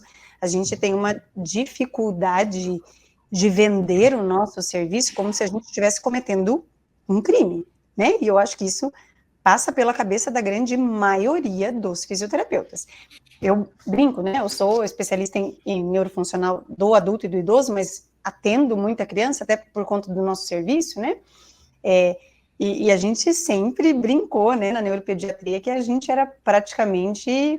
a Madre Teresa de Calcutá, Deus, e você cobrar da mãe da criancinha que precisa, enfim. Né? Então, eu acho que isso é um treinamento mais do que necessário. Mas existe algum pré-requisito técnico? Então, eu, Cibele, vou te procurar, tá? Lá, já em uma clínica do Dr. Hernia. Existe algum pré-requisito técnico para eu ser contratada? Técnico não, você tem que ser fisioterapeuta com crefito ativo, ponto. Tá. Agora, perfil comportamental sim, tá? Então todos os fisioterapeutas, previamente, antes da contratação, passam por uma análise de perfil comportamental para ver se aquele perfil daquele profissional é adequado ao que a gente precisa aqui. Então ele tem que ser fisioterapeuta, mas tem que ter um perfil comunicativo, assim, ele tem que ter um perfil que atenda o que a gente precisa aqui. Se ele é um fisioterapeuta muito quieto, introspectivo, não gosta de vender, não serve pra gente. Entendi. Daí pelo menos ele tem que gostar de aprender. Ah, André, eu não gosto de vender, mas eu gostaria de aprender. Opa, podemos conversar então. Agora, não, eu acho que vender é uma coisa muito feia, né, então ele não é pra gente. Entendi. Entendeu? Não, legal, isso acho que é bem importante para as pessoas que estão ouvindo saberem, né? Quando, né, se tem... E a venda é uma coisa assim, né? Você vê, por que a venda gera tanto problema para o fisioterapeuta? Por que falar de dinheiro com o fisioterapeuta é um assunto feio? Né? Por que falar de vender é um assunto feio? Na minha opinião, é falha da graduação. Eu ia dizer. A graduação precisa envolver, dizer para os alunos assim, primeiro, o que é venda? Venda é uma troca de algo por dinheiro. Então, você vai comprar um telefone, a loja vai te dar o telefone e você vai dar o dinheiro para ela. Essa é uma relação comercial que houve uma venda.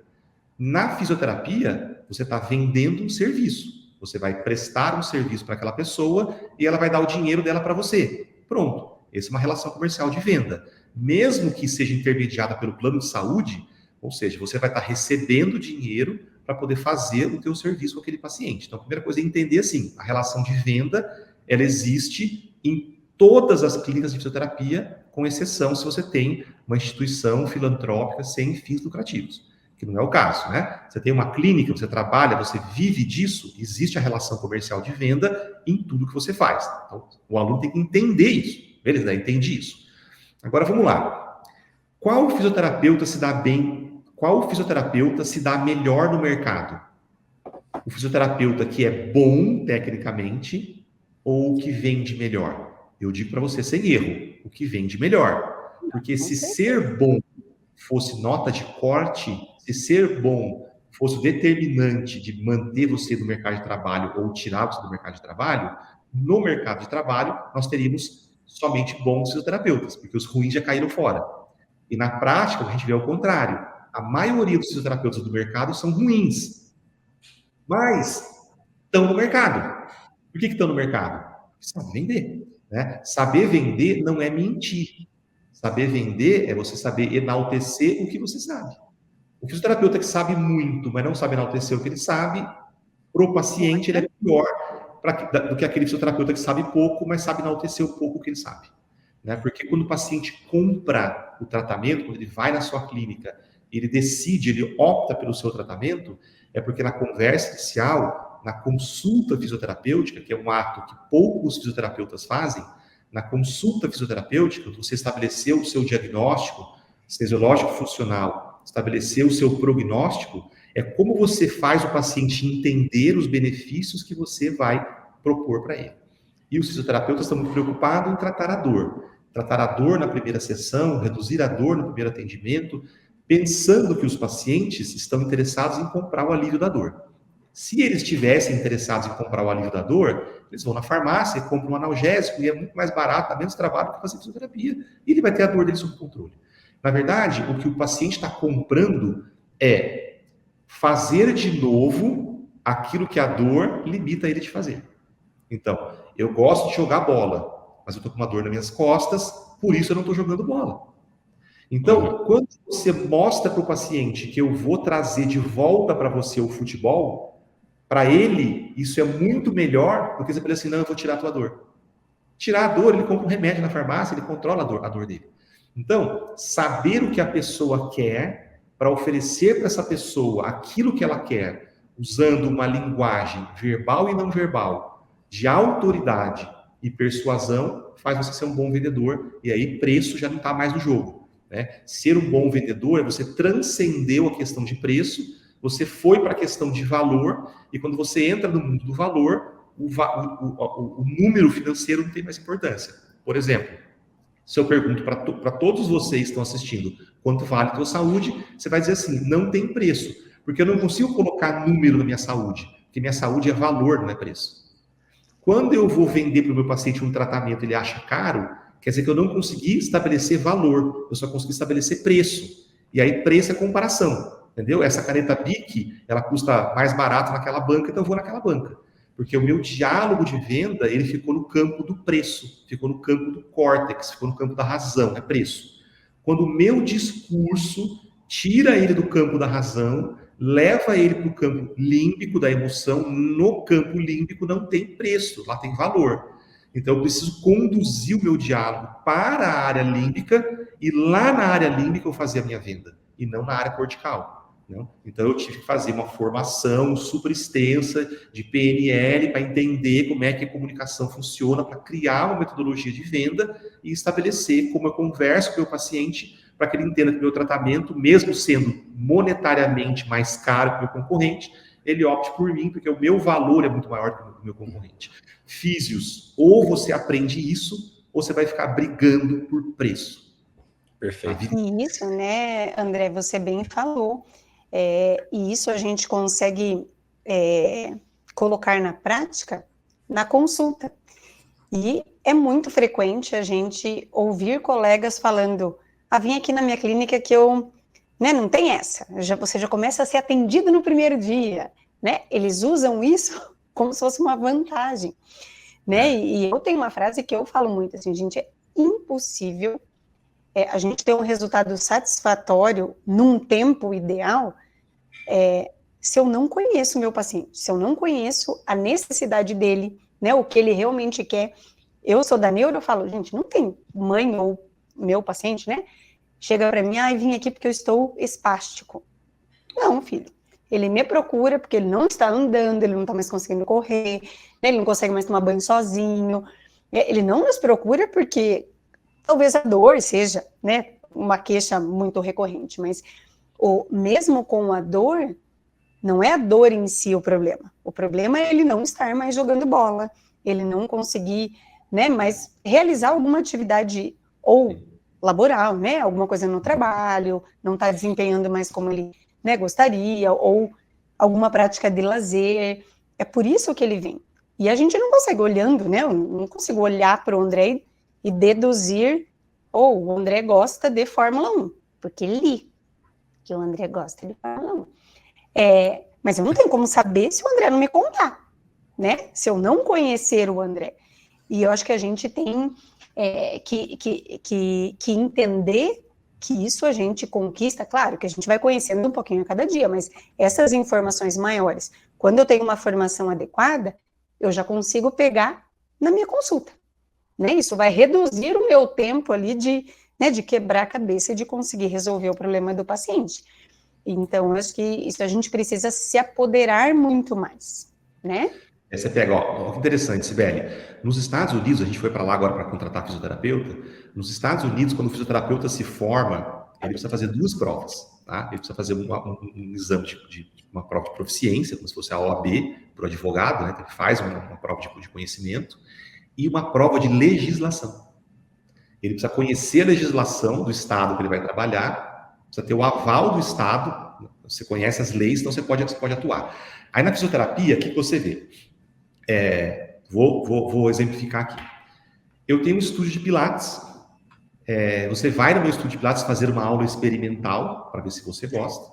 Aí você gosta da minha aula experimental, e aí eu digo para você assim, que bom que você gostou. Você vai querer pagar como? Nós temos o plano mensal, semestral ou anual. E aí a pessoa escolhe qual plano ela vai querer e se matricula no Pilates. Ela feriu tanto o nosso código de ética, as nossas resoluções, assim, tantas vezes, numa consulta só, que ela não tem nem ideia disso. Primeiro, não fez diagnóstico não fez consulta fisioterapêutica.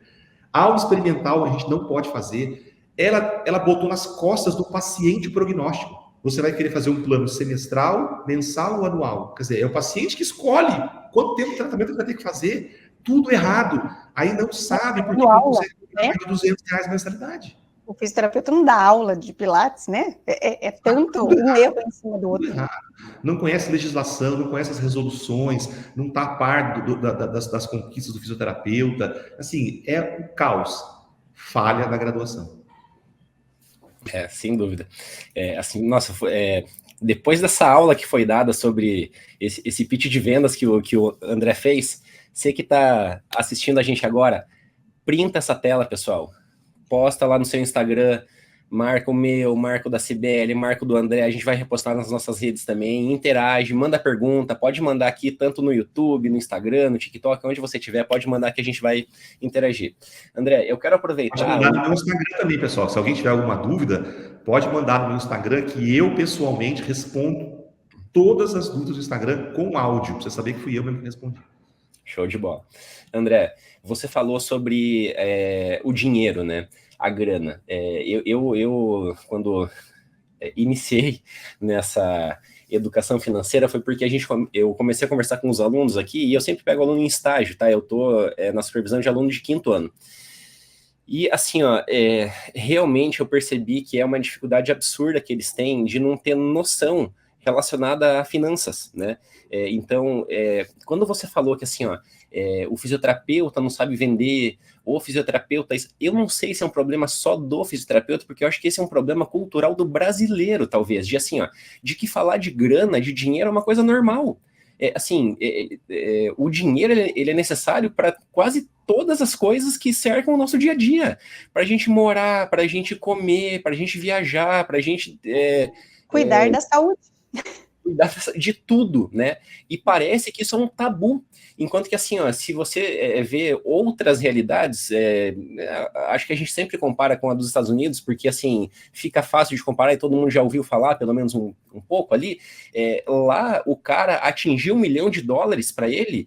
Isso é maravilhoso, é o sonho americano, é bonito o cara querer ganhar dinheiro. Até essa palavra, né? O ganhar dinheiro, que aqui no Brasil é assim, pro americano é o make money, que é fazer dinheiro, que talvez seja muito mais correto esse termo, que é o fazer dinheiro, porque assim, você produziu... Ganhar depende do outro, entendeu? Fazer depende de mim. Você não está ganhando, você produziu aquela grana, você trabalhou, né? Então, assim, essa é uma discussão que é super viável, que eu acho que a gente precisa ter, porque, assim, aqui a gente tem muito tabu com relação a isso, enquanto que lá, no horário do jantar, a família está conversando se eles vão investir na ação X ou na Y, e como que eles vão economizar para pagar a faculdade do filho, porque lá quase todas são privadas e são muito caras, né? Então, eu não sei se é só um problema do fisioterapeuta ou se é um problema cultural brasileiro, sabe? Porque eu não acho que seja só uma exclusividade da físio o não saber vender e o ter preconceito com relação ao dinheiro. Qual que é a tua opinião sobre isso? Você está correto, acho que isso é cultural do Brasil, mas em especial dos profissionais da área da saúde, que entendem que prestar o atendimento de saúde é algo muito mais ligado à beneficência do que, de fato, à relação comercial, entendeu? É inadmissível para um fisioterapeuta falar para o paciente assim, olha, você não pode me pagar, então, infelizmente, não posso te atender. Eu estou negando ajuda a esta pessoa. Então, ele bagunça tudo isso. Envolve emocional, né? Você pega os pilares que são importantes na tua vida. Então, cada um tem os pilares que são importantes na tua vida. Para mim é importante a minha família, para mim é importante a minha profissão, para mim é importante... Coloca todos eles. E o pilar financeiro é um desses pilares que deve fazer parte do que é importante para todo mundo. Qual que é a característica do pilar financeiro? Se você, por exemplo, tem um pilar para você importante, que é o pilar familiar. Aí um dia você brigou com a tua família. Beleza, você mexeu nesse pilar, esse pilar ficou deteriorado, você vai ter que reconstruir esse pilar. Beleza, você vai lá e reconstrói ele se você quiser. O pilar financeiro, quando o pilar financeiro desconstrói, ele impacta em todos os outros. Porque se o pilar financeiro desconstrói, vai impactar no familiar, vai impactar em todos os outros. Então, ele tem uma característica diferente, o pilar financeiro. Ele impacta nos outros se ele não está bem. Então, ele consegue detonar geral. Então, você precisa olhar para ele de uma maneira diferente.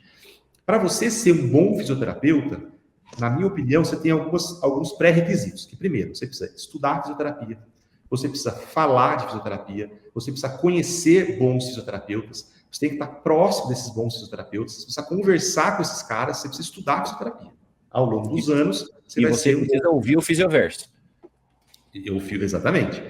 Se você quer, e todo mundo quer ganhar dinheiro, você precisa estudar dinheiro, você precisa falar de dinheiro, você precisa estar perto de pessoas que ganharam dinheiro, você precisa ouvir as pessoas que ganharam dinheiro, você precisa aprender sobre dinheiro, senão você não vai ter dinheiro. 3 coisas sobre dinheiro: ganhar, reter e multiplicar. O físico só aprendeu a ganhar. Se você não aprender a reter e multiplicar, você vai ter que ficar ganhando dinheiro a sua vida inteira. Lembrando que a gente é autônomo, a gente não tem previdência, né? E mesmo quem não é autônomo, a previdência é algo que vai, enfim, derrubar muito o teu poder financeiro lá na frente. Nós precisamos construir nossa riqueza através dos nossos ganhos, de reter dinheiro e de multiplicar. Aí você vai ter que aprender, então, como ganhar é fácil. Ganhar dinheiro é o mais fácil. Vai no semáforo, pede dinheiro, você vai ganhar dinheiro. Não precisa nem ter estudo, ganhou. Agora, com esse dinheiro na mão, como é que você retém esse dinheiro? Primeiro, você precisa gastar menos do que você ganha. Isso já é difícil para uma galera, entendeu? Gastar menos do que você ganha. O que sobrou, você precisa aprender a investir. Aprender a investir. Não é pôr na poupança. Você vai ter que estudar. Você vai ter que estudar. Eu falei, eu fiz 2 MBAs. Fiz um MBA em finanças e um MBA em análise de empresa. Eu estudo finanças desde 2000 e fazem 5 anos que eu estudo finanças. Porque eu preciso aprender o que fazer com o dinheiro que eu vou ganhar. Sim, entendeu? Senão, não multiplica. Você precisa aprender a ganhar, você precisa aprender a reter, você precisa aprender a multiplicar. Independente se você é fisioterapeuta, se você é secretário da clínica, se você é qualquer profissão.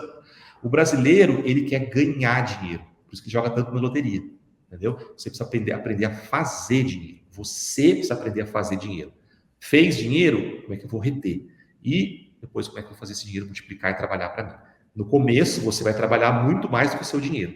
Mas se você vai seguir essa receita, vai chegar uma hora que o teu dinheiro trabalha muito mais que você e você começa a escalonar os teus ganhos. Se você quer ter dinheiro e todo mundo quer, coloca aí na tua cabeça. Eu preciso, primeiro, tirar o tabu de que dinheiro é ruim, tá? Dinheiro é ruim, é igual você falar que carro é perigoso. Carro é perigoso? Depende de quem dirige. Se você dirigir bêbado, ele é perigoso. Se você dirigir dentro das normas de trânsito, ele é menos perigoso, né? A arma é perigosa? Se ela estiver na mão de um bandido, é. Se estiver na mão do policial te defendendo, não é.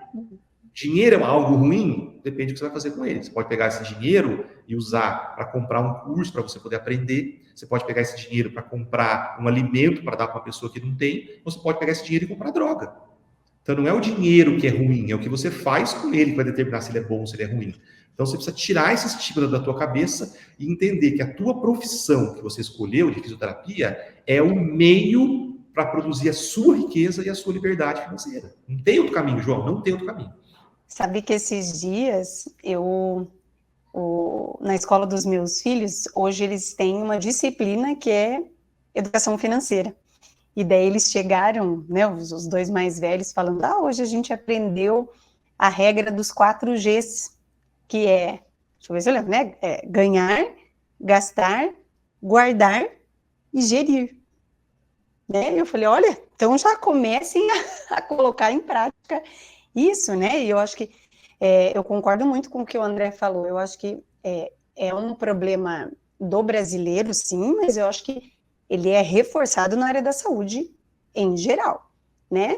E eu acho que a gente precisa começar a mudar essa cultura e a gente vai ter que começar a mudar isso nos nossos filhos mesmo, né? Eles entenderem como isso funciona.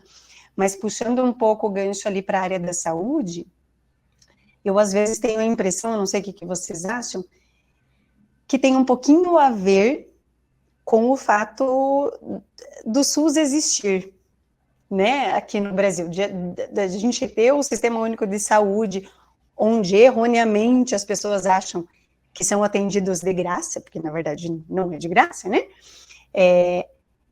Isso às vezes leva as pessoas num modelo geral, mesmo as que, né, que estão no serviço ali privado mesmo, ou de operadoras de saúde, a ter essa dificuldade de querer, né, receber pelo seu trabalho, né, porque daí fica aquela coisa muito desproporcional, assim, às vezes eu tenho essa impressão um pouquinho, que isso, não que seja determinante, mas eu acho que isso influencia um pouquinho nesse nosso pensamento enquanto profissional da saúde, sabe, de a gente, né, infelizmente, interpretar errado, e se a gente for comparar com os Estados Unidos, né, que é o que a gente deu bastante exemplo, lá isso não tem, né, então assim, lá a gente tem que pagar exatamente por tudo, né, para fazer uma faculdade, para um serviço de saúde, então isso é normal, né, as pessoas sabem lá o valor do serviço é muito alto, né, assim, quem já foi para fora, quem já morou fora, sabe que comprar, né, se eu for lá comprar um celular, lá é muito barato, mas se eu for arrumar o celular, né, isso tem um custo importante, porque o valor do serviço é muito alto, né, e eu acho que isso realmente é uma questão que vem lá de trás, né, uma coisa muito cultural mesmo, né. Eu acho que isso é uma questão de estratégia de mercado, sabe, assim, eu penso que o SUS não influencia nada para quem quer, por empresário, fisioterapeuta, porque assim, quem é o público que vai no SUS? Não é o cara que é classe média alta, entendeu? Então assim, você vai montar a tua clínica, vou falar um pouquinho de negócio agora, vai montar a tua clínica, a primeira coisa que você precisa definir é quem é teu público. Público-alvo. Você vai montar uma clínica, por exemplo, para público classe média alta, beleza, então você vai ter que estar num ponto condizente, com uma estrutura condizente, uma equipe condizente e com um preço condizente. Esse cara não vai no SUS. Não, eu quero montar uma clínica para concorrer com o SUS. Aí você vai ter que criar um modelo de negócio, algo entende? Então, montar uma clínica não é simplesmente montar. Eu acho que o SUS atrapalha muito pouco os profissionais, de fato, né, na verdade, a não ser que você tenha um modelo de negócio concorrente com o SUS. Então, eu quero montar uma clínica de fisioterapia de baixo custo, tipo R$5 o atendimento, vou atender em grande escala para concorrer com o SUS. Então, você vai traçar essa briga. Eu não vejo isso acontecer no mercado de trabalho. As pessoas que montam consultórios particulares, elas vão cobrar lá um honorário razoável. Quem vai no SUS não é o público que vai na clínica. Eu já tive paciente que achou minha sessão cara. Eu falei para ele, cara, se você acha minha sessão cara, vai no SUS que vai de graça. Entendeu? Não, a escolha é tua. Eu concordo perfeitamente. Eu não acho que seja comparado quando a gente já tem um negócio. Eu falo que, às vezes, eu tenho a impressão, e não que seja também o maior determinante, mas que isso influencia na mentalidade do profissional de saúde. Entendeu? Porque, assim, a gente não tem essa maturidade empreendedora, porque quando você chega nessa maturidade empreendedora, zero influência. Mas até você ter essa maturidade empreendedora, eu acho que pode influenciar, sabe? Assim, não que... concordo 100% com você. Não, né, quando a gente está falando de negócio, falando de empreendedorismo, eu preciso, a primeira coisa que eles ensinam, né? Defina quem é teu público. E em cima disso a gente vai, né, construir ali o modelo de negócio. Mas eu falei muito mais no sentido de estar enraizado lá dentro da nossa cabecinha, sabe? Quando a gente ainda não tem essa maturidade, quando a gente está bem lá no comecinho na graduação, né? É isso aí. De novo. Sabe por quê? Porque esse é o modelo da graduação. A graduação atende SUS. Então, o aluno sai da faculdade com esse modelo na cabeça, porque é o modelo que ele viu. Exatamente. Uhum. André, e deixa eu te pedir uma outra coisa. Assim, nós estamos falando aqui de um negócio seu que deu certo, né? Você já errou? Teve algum negócio seu que não deu certo? Assim, e o que você aprendeu com isso? Assim, o que dá certo é a minoria, João. Porque assim, quando você vai montar, quando você começa a querer empreender, tipo assim, sabe, jargão de empreendedorismo. Não tenha medo de errar, barará. De fato, você vai errar, você não pode ter medo de errar, mas assim, você tem que construir uma coisa que minimize as suas chances de erro. Mas vai ter coisa que vai dar certo, vai ter coisa que não vai? Sim, com certeza. Eu já tive empresa, por exemplo, nós tínhamos uma agência de marketing aqui em Cascavel.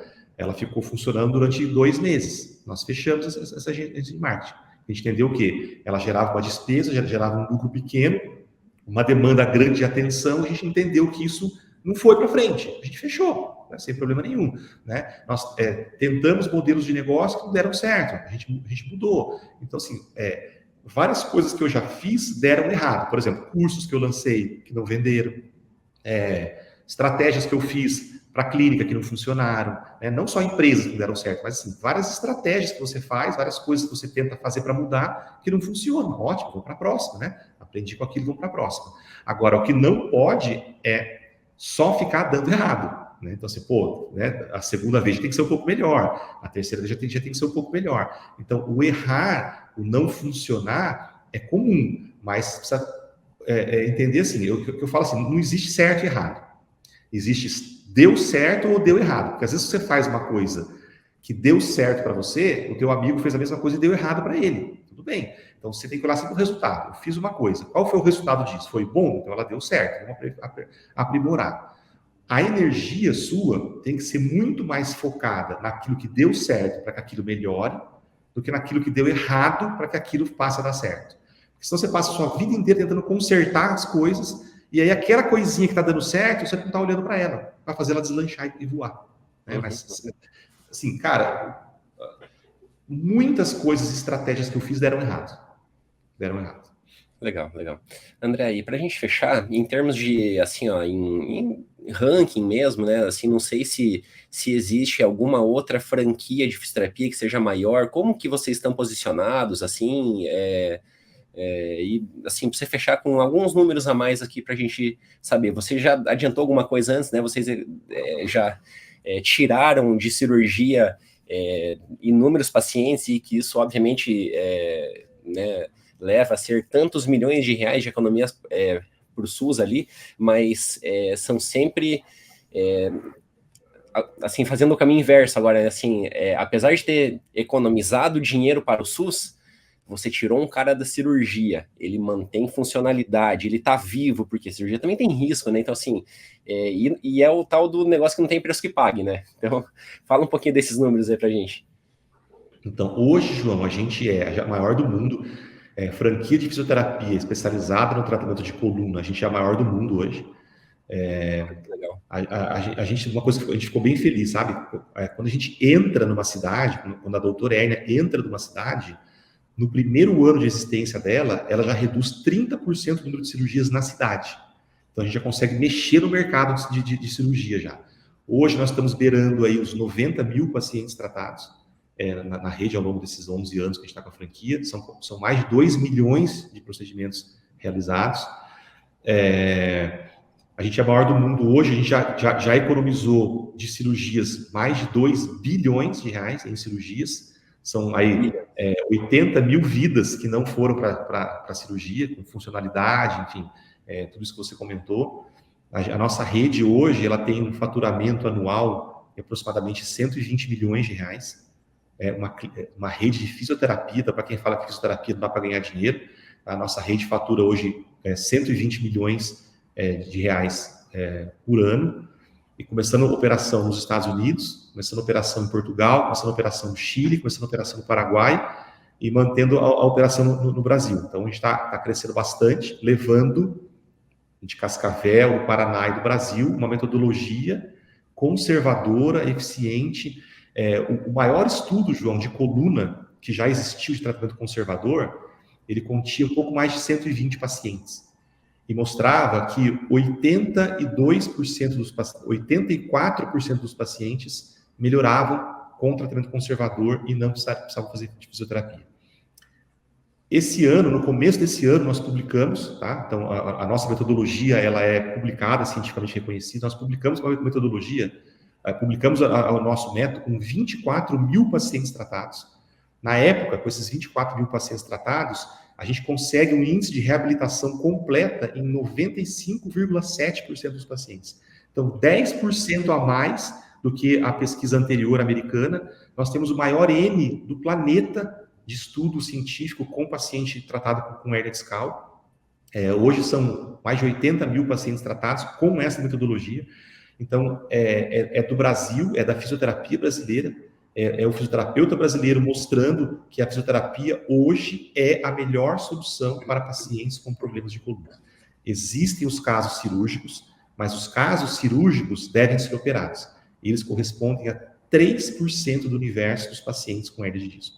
97% dos pacientes com hernia de disco precisam de um tratamento conservador e não de um tratamento cirúrgico. E desses 97%, a gente consegue devolver a vida deles de novo em 95,7% das vezes.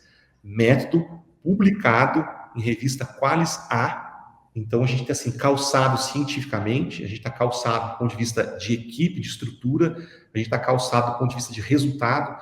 Nós temos, nós batemos um recorde dentro do sistema brasileiro de franquias. Então, dentro da Associação Brasileira de Franquias, nós batemos esse ano um recorde, que 5 franqueados nossos tiveram o payback total do investimento no primeiro mês. Isso é inédito para o mercado de franquia brasileiro.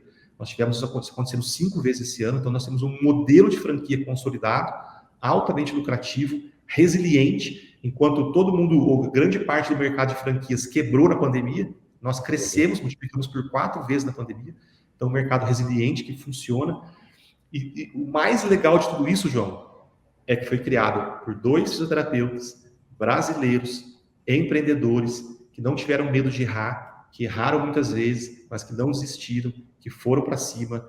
E a mensagem que eu deixo é: se você é esforçado, inteligente, se você é um jogador de xadrez, entender que sua profissão, a sua vida profissional é um tabuleiro de xadrez, onde ser um bom fisioterapeuta é uma das peças, mas você tem várias outras peças, que é ser um bom gestor, que é ser um bom administrador, que é ser uma pessoa que administra relacionamentos, enfim, se você entender que o jogo de xadrez é um tabuleiro com várias peças, ou seja, são várias capacidades que você precisa desenvolver, e você tiver resiliência, lá na frente, a conta vai fechar, tá? Eu estou completando esse ano 27 anos de formado, né? Então, muitos fisioterapeutas talvez que estão assistindo a gente não têm isso de vida.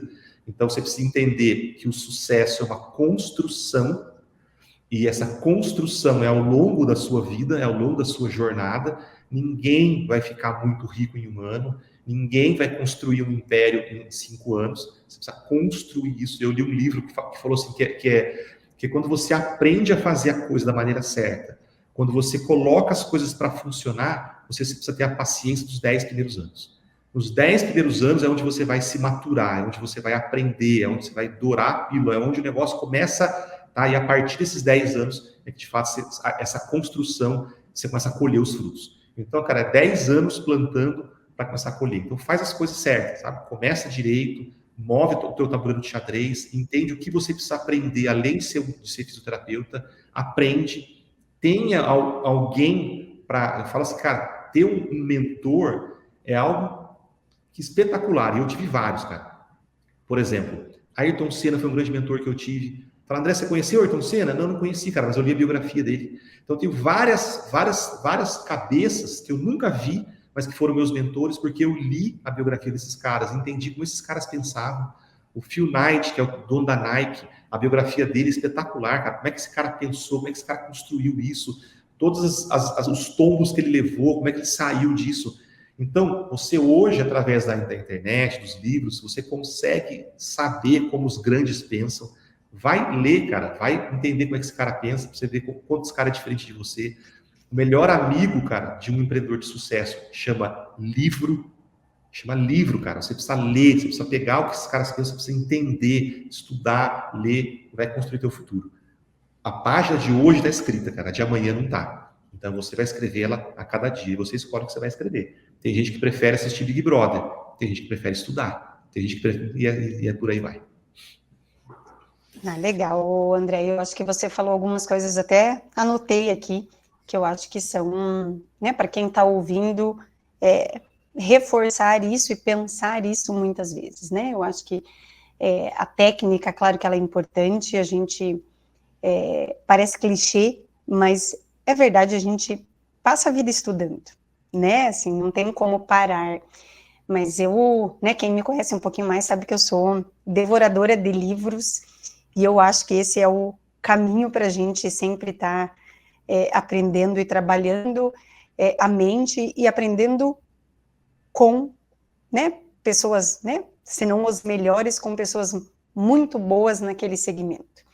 E a gente se permitir aprender com o outro, né, e você falou ali da mentoria, eu acho que isso é fundamental para o nosso crescimento, né, porque a experiência, ela vem, né, ela faz parte do aprendizado, a gente ter essas trocas, isso é essencial, né, para a gente alcançar o sucesso. Eu acho que a gente precisa ter isso, né, muito claro na nossa vida, e isso, né, chega lá para aquilo que você falou lá no comecinho, né, de inteligência emocional, né, eu acho que essa é a grande chave para a gente alcançar coisas muito, muito boas na nossa vida, né, independente se fisioterapeuta ou não, mas aqui específico, né, para fisioterapia, isso faz parte, né, eu acho que a gente tem que estar nessa busca constante, né, dessa inteligência emocional. Eu falei lá no começo que ia ser uma conversa inspiradora, e eu acho que lá atrás eu não, né, quando falei isso, eu não tinha ideia do quanto seria. Tenho certeza que esse nosso bate-papo aqui vai fazer muita gente, pelo menos, repensar, né, refletir um pouquinho, poxa, o que eu quero fazer da minha vida, o que eu estou fazendo da minha vida, né, e obrigada de verdade, André, acho que foi uma super conversa, espero que em breve a gente possa até repetir a dose aqui. Maravilha, Ceci, eu que agradeço, assim, eu sou uma pessoa, assim, eu sempre estou disposto, estou aberto a conversar, os convites que eu recebo de podcasts, de entrevistas, de live, eu faço questão de comparecer, porque eu acho que essa transmissão de informação, ela é muito rica. Eu não tive, quando eu era acadêmico, quando eu tinha recém-formado, se eu tivesse tido, talvez teria sido diferente. Então, hoje em dia, as pessoas talvez sofram com o excesso de informação, né? Não com a falta como era antigamente. Então, filtre as informações que chegam até vocês, percam tempo com as pessoas que chegaram onde você quer chegar e não percam tempo com aquelas pessoas que chegaram onde você não quer chegar. Eu quero dizer com isso assim, ó, fuja dos grupos de fisioterapeutas fracassados e procure os grupos de fisioterapeutas bem-sucedidos, porque eles podem te ensinar alguma coisa. Os fracassados não podem te ensinar nada. E, João, estamos juntos aí, cara. O João... Oi? Eu falei, e as pessoas boas, elas não têm problema nenhum em compartilhar, né? Nem pouco. Exato. André, assim, ó, eu não tenho palavras para te agradecer, porque assim, ó, como a Sibeli falou, o bate-papo foi maravilhoso, foi super inspirador. Eu duvido que quem, assim, ouviu o podcast inteiro não se sinta estimulado, não tem uma formiga na bunda, né? Porque, assim, é impossível que, assim, alguém que tá, assim... e talvez estava precisando dessa dose de estímulo, sabe? Para realmente ser a chave da mudança ali e buscar novos ou outros caminhos e fazer acontecer de fato. E eu até estava lembrando de uma coisa aqui. Quando a gente estava no segundo ano da faculdade, o André deu aula para nós. E ele era professor de recursos terapêuticos manuais e ele ensinava muitas coisas da osteopatia para a gente, né? E aquilo para a gente era maravilhoso, porque a osteopatia, ela é sensacional, né? E por um aluno de graduação, segundo ano, aquele olhinho brilhando, né? Então, a gente aprendeu realmente muita coisa. E aí o André comentava da formação dele lá, tal. E daí eu lembro que um colega perguntou assim, tá, professor, mas se a gente fizer o curso, a gente vai chegar onde você tá? Daí ele falou assim, se vocês chegarem onde eu tô, é porque eu fiquei parado. Então, assim, ó, lá, cara, e isso foi em 2001, eu acho, ou 2000, faz muito tempo. E isso só mostra, cara, que assim, você já tinha esse pensamento lá, sabe?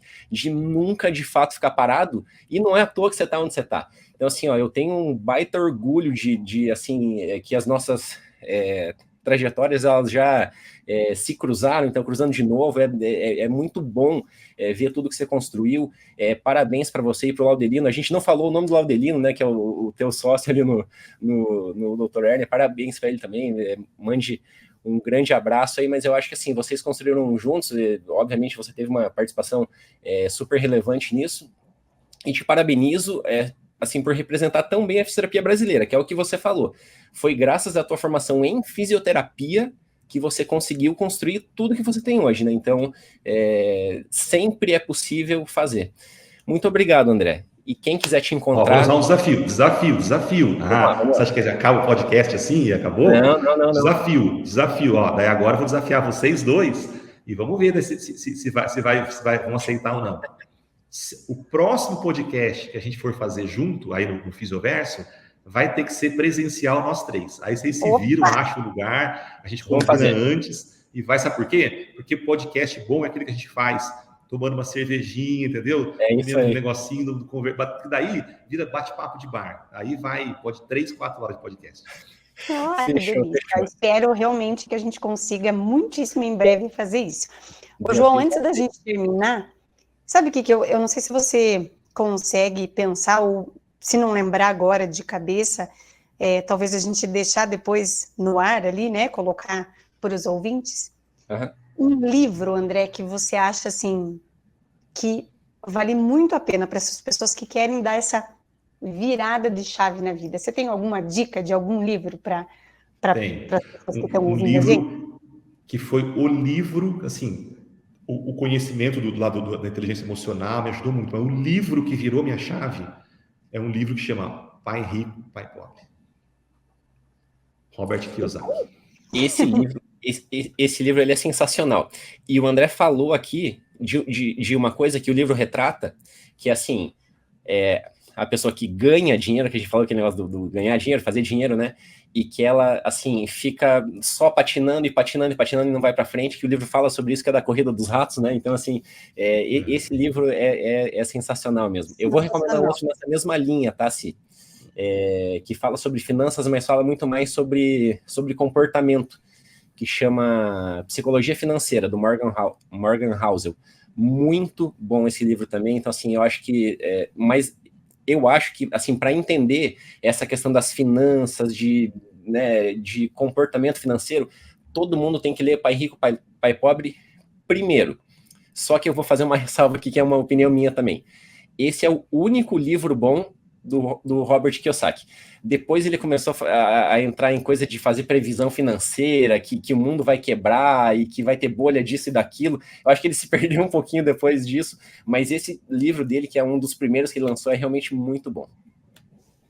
Aí eu vou aproveitar aqui também, eu já falei dele, né, mas eu acho que, sim, o que eu super recomendo é um livro rapidinho, eu li em 2 horas, é o Picos e Vales. Eu acho que, para também dar essa viradinha de chave, eu acho que é muito, muito bom. Perfeito. Aí, ouvinte, você já tem 3 indicações de baita livros que eu tenho certeza que você não vai se arrepender de ler.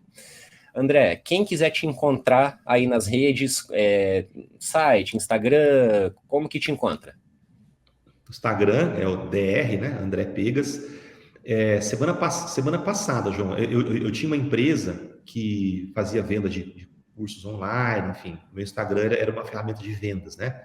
Foi encerrado, então você vai encontrar bastante conteúdo no meu Instagram de empreendedorismo e tudo mais, mas os cursos todos já estão todos descontinuados. De repente, se você vê alguma coisa lá, fala, André, que curso que é esse? Não está mais vendendo, tá? Lá no DR André Pegas tem conteúdo bastante de vocês lá. Agora, meu foco é a franquia e os meus pacientes que eu atendo ainda 2 manhãs por semana, mas essa outra empresa de curso online, a gente descontinua ela porque demanda muito tempo, né, você produzir material, conteúdo online, a gente está agora focado na franquia, mas lá no meu Instagram tem bastante coisa para vocês acompanharem.